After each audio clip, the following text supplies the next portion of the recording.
Good morning student. Today we are going to find the inverse of the matrix by row transformation method. The steps 1.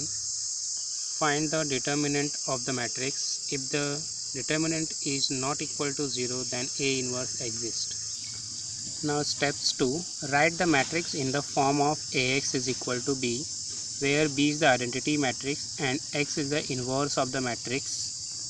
That is, X is the inverse of the matrix that we can write as A inverse also, that I am writing inside the bracket, that is A inverse. Okay, same way you can name anything, that is A inverse, or you can write the matrix X. Convert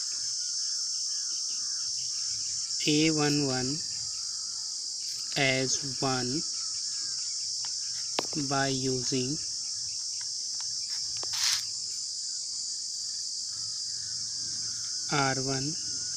R2 or R3 by suitable transformation.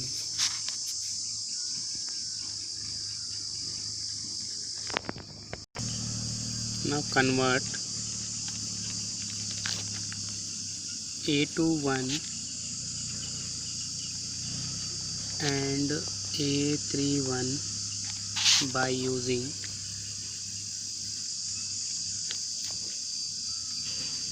R1 in step 3.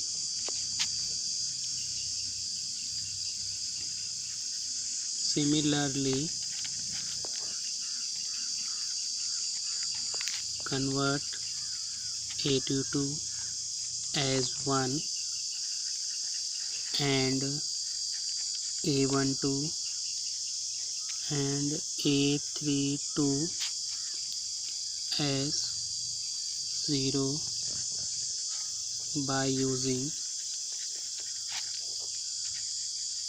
R2.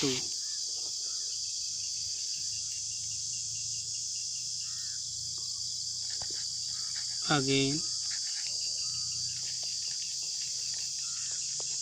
convert A33 as 1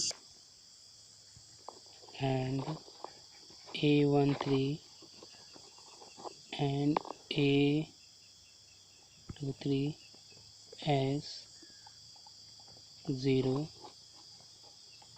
by using R3. Okay, by doing this,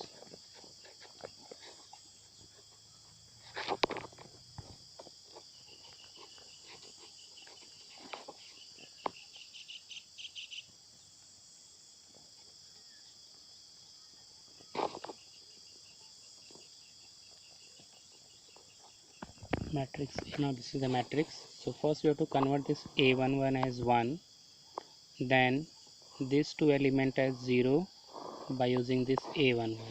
Okay, this we have to convert as 1, this element as 0 and this element as 0. Similarly, we have to convert this A22, A22 as 1 and A12 and A32 as 0 by using row transformation. That is A22 as A22 as 1, A12 this is 0 and this element is also 0 by using this A22 only. Similarly, A33 we have to convert as 1 by row transformation, that is by using R2. Okay, by using this we have to convert this as 1, then this element as 0 and this element as 0 by using R3. Okay, whatever the row operation is we are doing for this, same we have to apply for this matrix. As this matrix is converted into identity matrix, this will become your inverse matrix. Okay, thank you. You have to follow this step to get the inverse of the matrix.